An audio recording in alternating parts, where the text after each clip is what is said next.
we're sitting in this plane looking out at Mount Hood and Mount Jefferson, you know, and we pretty much skied them all, so we thought we'd take a trip, and in about a day we'll be in Germany, and well, actually we'll be in Switzerland, and we're going to do a little ski. Just going to take us a little bit longer to get there, that's all. So Julie, what do you think about flying to Switzerland for skiing? Hey, we're on our way to Switzerland. I think it's going to be great. Like Eric said, we're just tired of skiing all these same old peaks all the time, so it's time for something new. Yeah, you know, life's getting rough when you got to travel to go skiing. Yeah. Anyway, it'll be fun. It should be good snow. I think we're going to have snow all the way down to the towns. It'll be great. That's what my ticket says. Here we are on the airplane with our after-dinner liqueur. How do you like it, Eric? Well, this is for Coach. It's not too bad. Oh, now what did you have? Let's see, Drambuie. Drambuie. Oh. This was after the tortellini, I believe. Ooh, all right. Well, my Bailey's is awfully good. Well, this goes fine with the Chardonnay. Oh, all right. Or the Cabernet Sauvignon. Yeah, that's right. I see. All right. Well, that's good. That's great. Well, it can only get better, right? That's right. Yeah. Who knows what'll come next? Well, it's kind of a small bathroom. If this part's kind of boring, it's probably because I'm tired. This toilet makes a lot of noise when you flush. In here, look what we found in Geneva. Or Genève. On our way to Chamonix on the bus. Not your typical Greyhound bus. A Swiss bus. A Swiss bus. Yes, and Julie's going to sack out on the back. Yep, we're all jet-lagged. Gotta get that fountain. Well, here we are in Chamonix. We just walked around in the pouring rain from the bus station and stumbled across the Hotel El Paso. Well, let's see, some tense moments here. We're trying to get information when we're looking at Mont Blanc, and nobody's telling us anything. It looks like everything's closed, but hey, we're going to have fun anyway. This Chamonix is really a pretty little town. Here, up for the Guy DME. See these tracks down here, people skied under the cable car here. 50-degree slope, 60, pure drops, just amazing. Basically we went straight down here, just extreme skiing, exactly. Our general direction is straight that way. Mont Blanc. Guy de Midi. 42 meters. That's the Matterhorn off in the distance. Julie's getting all excited. I've got my reef runners, I'm ready to go. And what's Mary's opinion of the current situation? Oh, still a little anxious about everything. Yeah. It makes things kind of nervous, doesn't it? Yeah. At least it's a nice day. Just doing a little work. That's where people start to ski the Brady Glass. Little walkway cut through the side. Little fall down. Okay, this is something interesting. This is a face that two people snowboarded sometime this morning. I'm going to try to trace the route here in just a sec. They started right there, right near the Guy de Midi. And then they traversed to the right. Followed that kind of arête there. Okay, so they're on the arête here. And they come down and they go behind that little rock in the center. Around the back. And they went down that steep side. And they came out in this open face in the sun. They went down that. And right in there, they hit that steep little shady hillside on the right, followed it to the rock, and came out right on that little landing there. Somehow they got through the rock. It looked like they almost like hopped through it, holding their legs with crampons. And then they went down that little snowy thing that kind of traverses 45-degree angle down to the left. Hits that open slope, and then they were kind of on their way home from there. Morning, Julie. Julie had a thought there. I had a thought. The thought was, I wish this cable car was running, because it's going to be a pain today.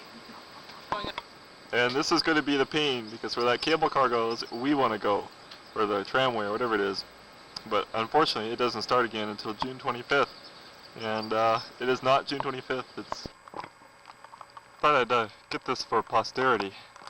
We're just heading up for the d'Argentière hut, and it's turned into this in about an hour and a half from sunny, clear skies. We're doing this the French way, on skis, unroped. Might edit this part out. Pardon, this is the European way. The hut is like over there on the left. All we have to do is go up a little ways and then traverse across. It gets flatter up here.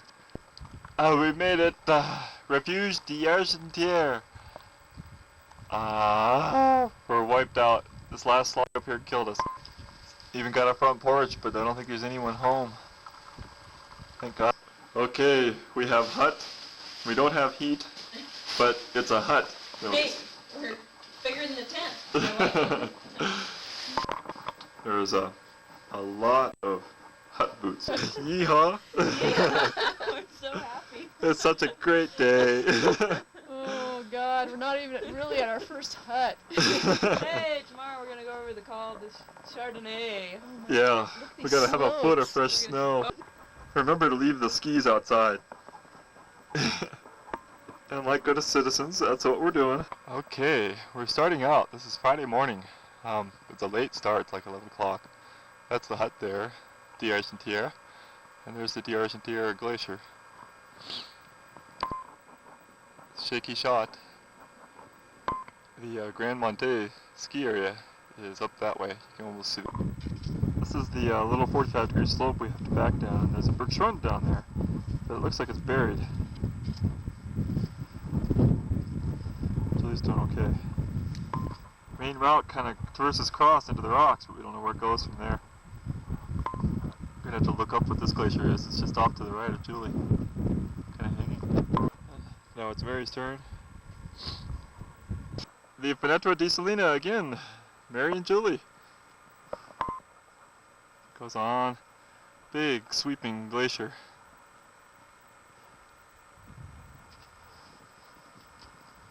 Okay, Julie. Adjusting my ski poles here. We have a Everything I own is adjustable. It takes me forever to get going. adjustable Julie. She'll fit anything. That's me. Well, we've got 600 feet to ski, so we better adjust for it. I'm excited about it too. Hudson's just the wildest places.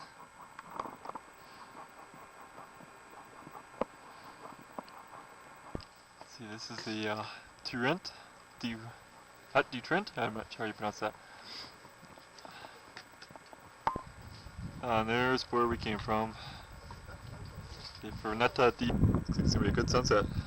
There are some French people from Chamonix who are going to film tomorrow. They're up really early, but they just fed me a bunch of Swiss steak.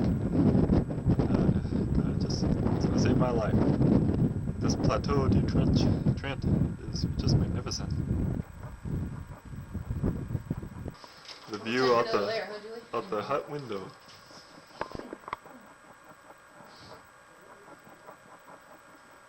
These people came up in a helicopter and they brought wine. And it's unguarded. Okay, this is the Glacier du Trent. We're going to stomp down right next to it. Then we have to go up to the Col de Escalades.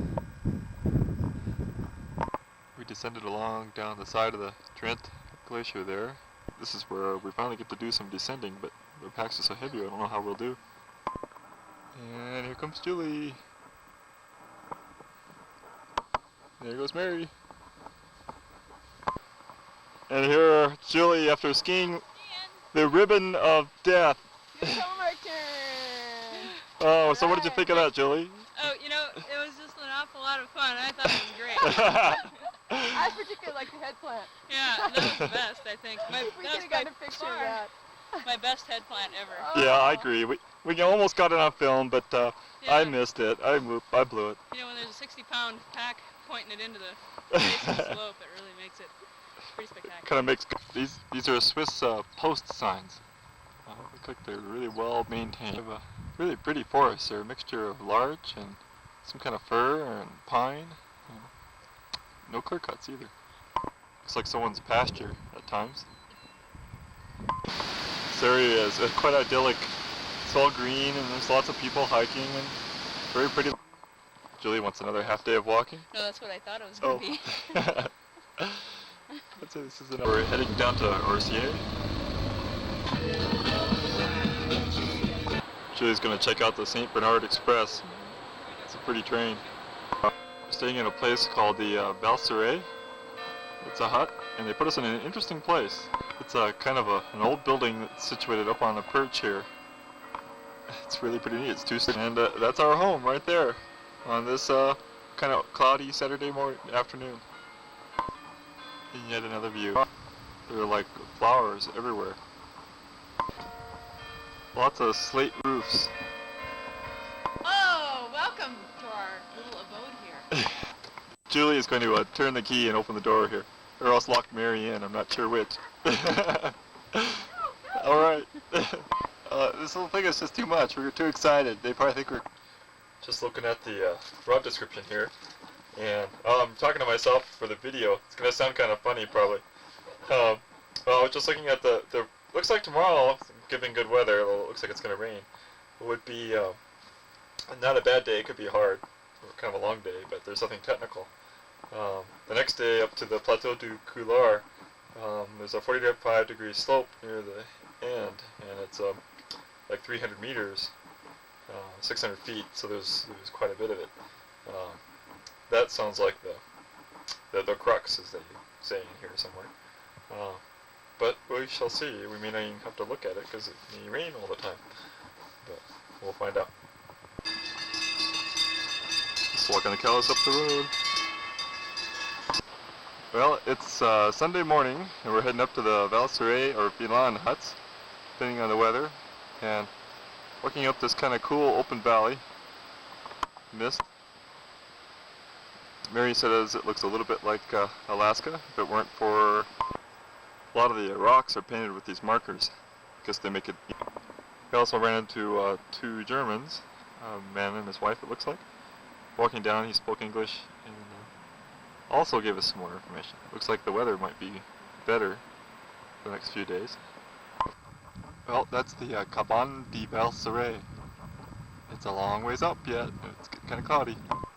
But when the sun clears, it looks pretty nice. Alright, we made it.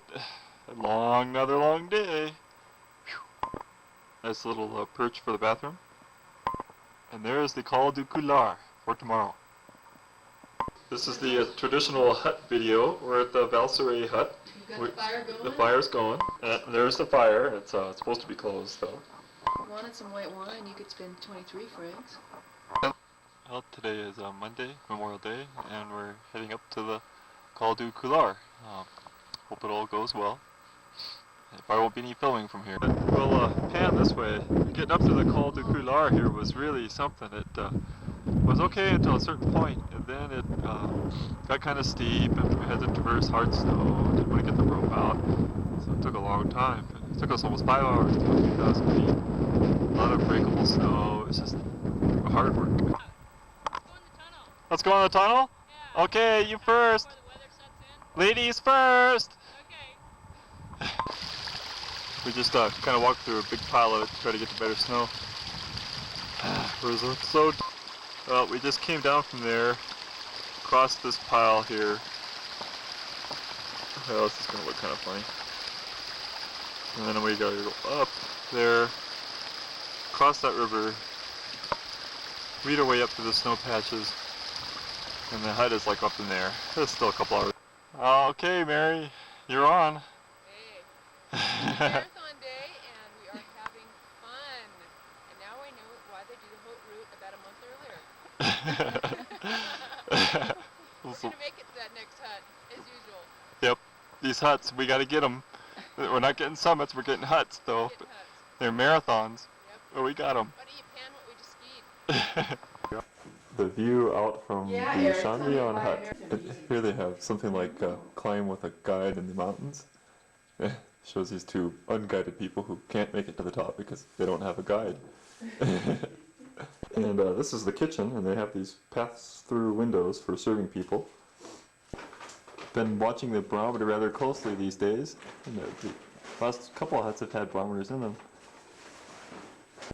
You don't even want to know what's underneath that black plastic tape. It doesn't look good and it doesn't feel good. But second skin does wonders.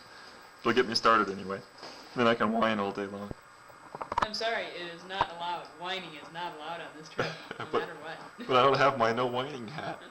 Here, you can have mine. Well, we got some visitors who just came by to say hello. Looks like they're dropping somebody off.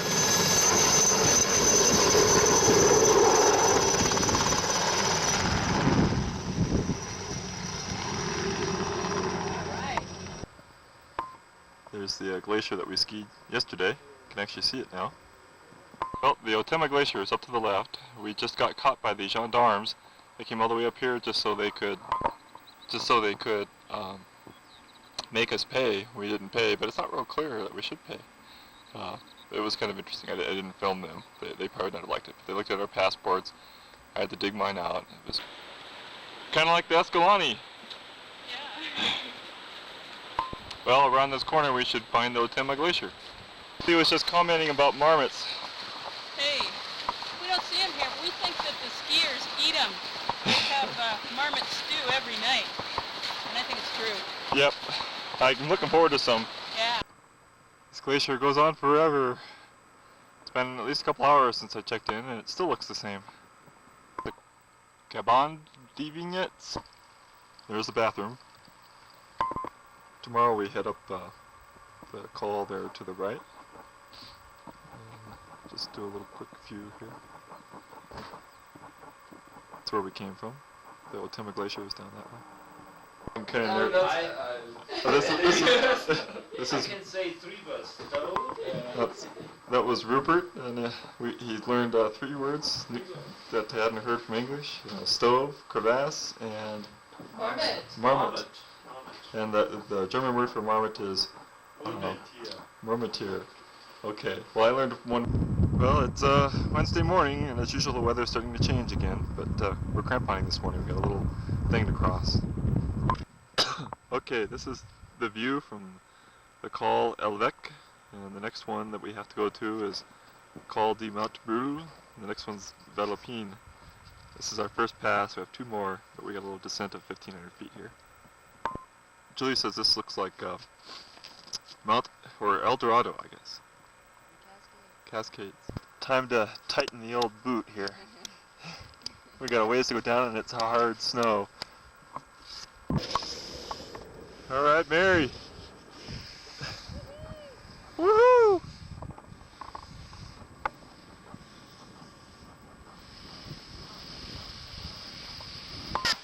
Julie's got the parallel down. Woohoo! Just checking in again. We're down at 2,900 meters. We're getting ready to go up the Col du Mont Brûle, which looks like it's kind of a steep, frozen 40-degree slope. And once we're past that, hopefully that'll be the end of those steep slopes. That's the col that we have to climb right there.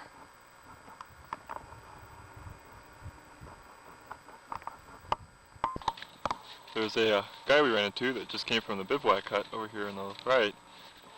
Who's up doing a study on hydrology. You can kind of see him down there. He just drew out an X for a helicopter that's going to come in and drop in supplies, and he's going to spend 4 months up here studying the glacier. I guess with other people. Sounds kind of like fun, maybe. And there it is.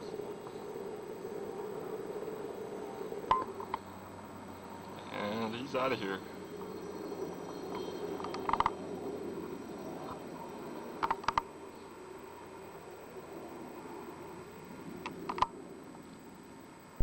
And there's the Col du Mont Brûle. We gotta get our way up there now.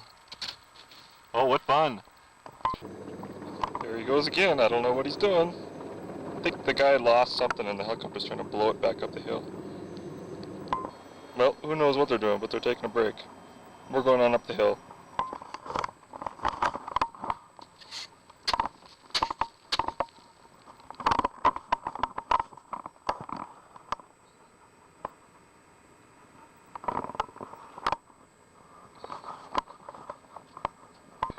All I can say is that without pickets, it's sure nice these buckets are here. So, someone made them yesterday. Buckets most of the way.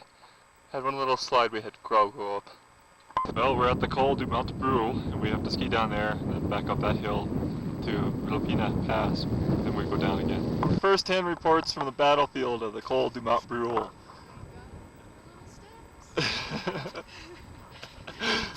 Previous party. Yeah, it's a good thing I didn't forge the way. That's steep. Okay, what's Julie's assessment of this call? Thank goodness for little footsteps. For little They footsteps. were great. I think I'm being criticized, but I'm. Spot where there were none was a little tricky. It was. But Woo!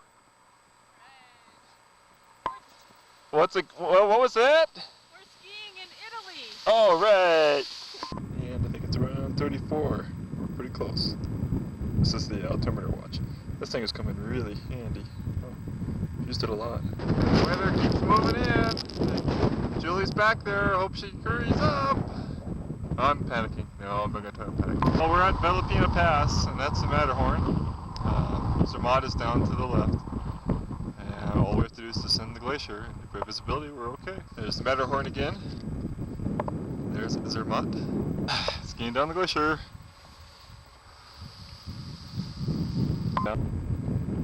Peaks around here, just something else. Glaciers just stick to the sides.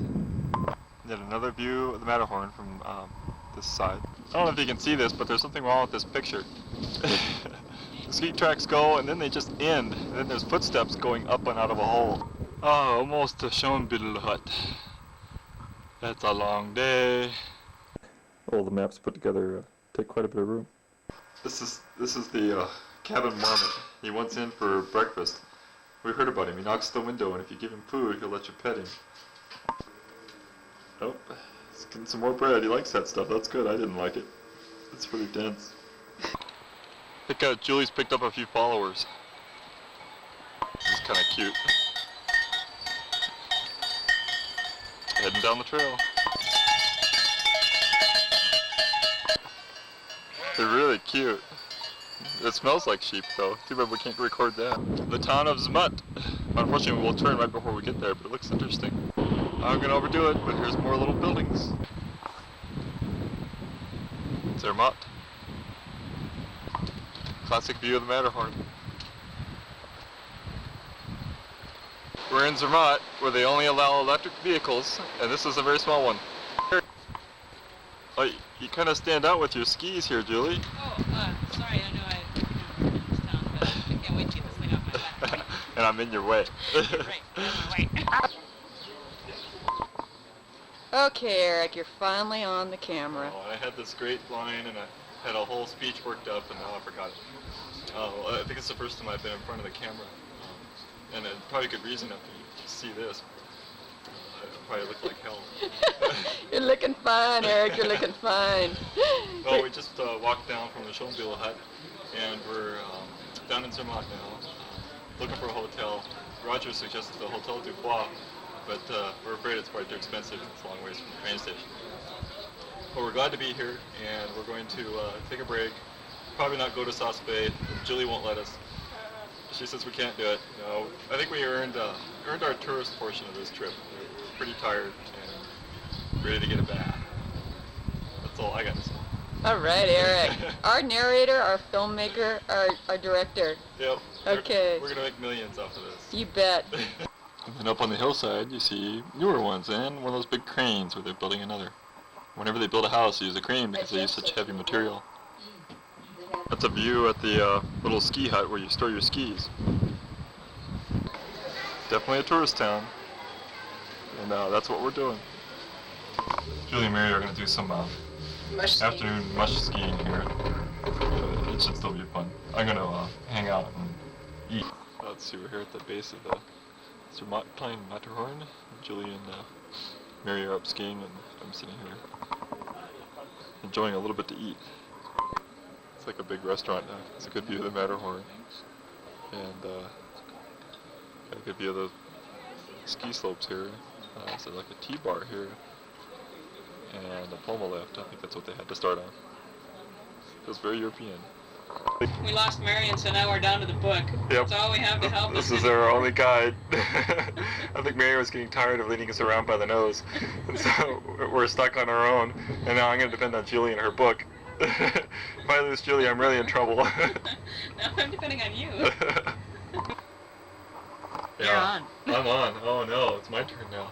And my hair is such a mess. Oh no. We're so bored that even I'm in front of the camera. You know what, that's boring. It's extremely boring. Well, Julie just wants to get revenge because I keep picking on her. That's right. It's- Say something, Eric. Since Mary's gone, I'm down to one last star actress, and now the producers and the director is forced to appear in front of the camera, and he's at a loss. But this is the book I'm reading. It's nice, trashy fantasy of some sort. Oh. So it must be getting boring when I'm reading books. Oh no, boy. Yeah, we lost Mary. She's our talker, and now we're down to the two of us who can't talk very much, and so So, it's anyway. I think this is the Samhof Hotel. We got dumped by the bus over here, and we've been wandering around in the rain for a while, knocking on doors, and I think we found the place. She gave us the 3rd degree over not filling out the slip correctly. If she had a ruler, she would have whacked us with it. But no, she's probably a nice lady, and it's an interesting place, and it's the cheapest thing in town. It's only 480 shillings, but 48 bucks for the two of us.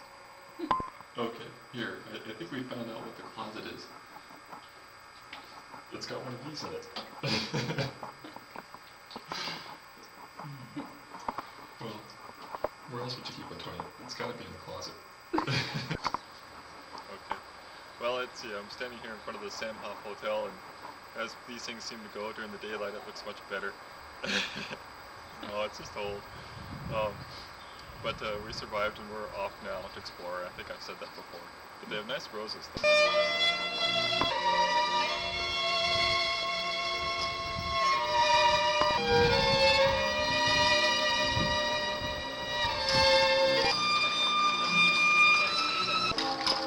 12 o'clock.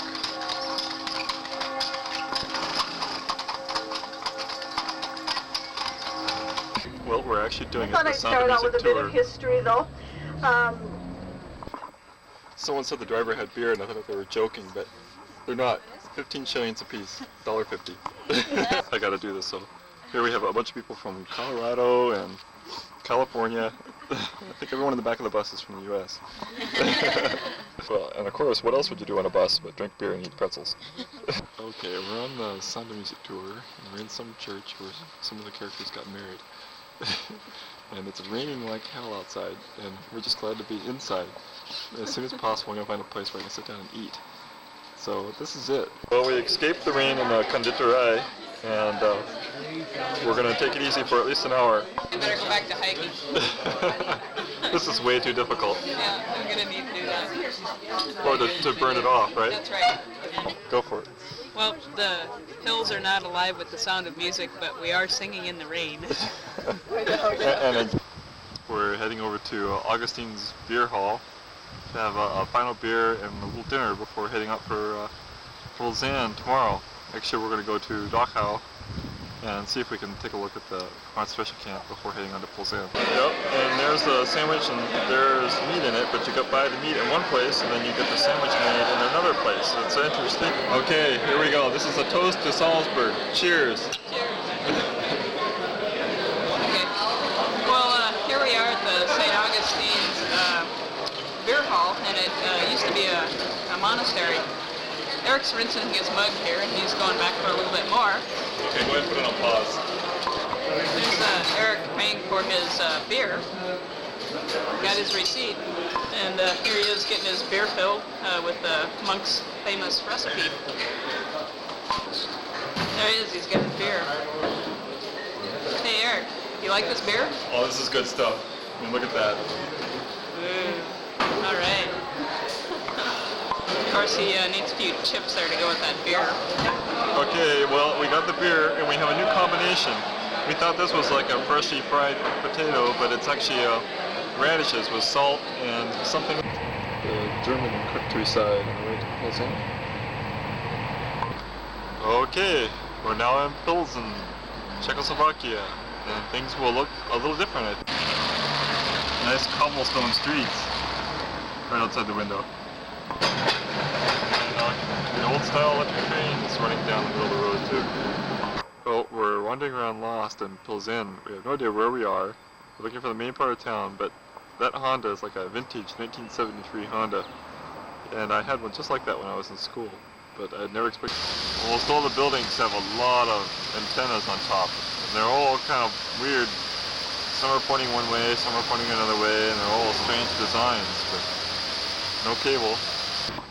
Okay, we got a box of L&M Lights, quality American blend cigarettes, and the camera is starting to have problems. I think it's getting jet lagged, or getting ready for jet lag, or it's just plain old tired. I'm not sure.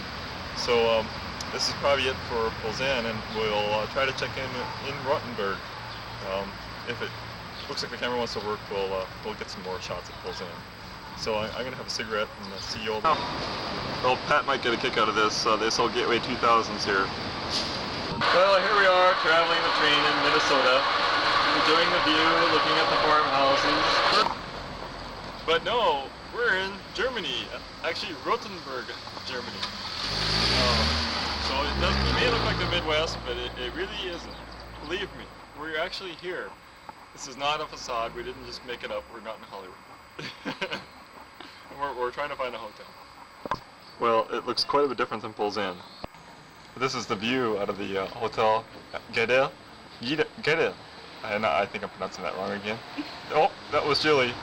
It's definitely a tourist town, but it is very pretty. It's like an old Gothic town that wasn't destroyed during the war, and it still has a wall all the way around it, and it should be good. There'll be lots of boring film coming up tomorrow. And of course, we all know what the McDonald's coat of arms looks like. They're all over the place, aren't they? Well, here we are in the Crime and Punishment Museum. If Julie gets out of control, we've got lots of ways to take care of that. And if anyone really gets out of control, we're going to put them in the boots of torture. But we're not going to bore you too much here. This is probably going to be it, maybe a couple more, and then we're done. This battery's going. Any butter?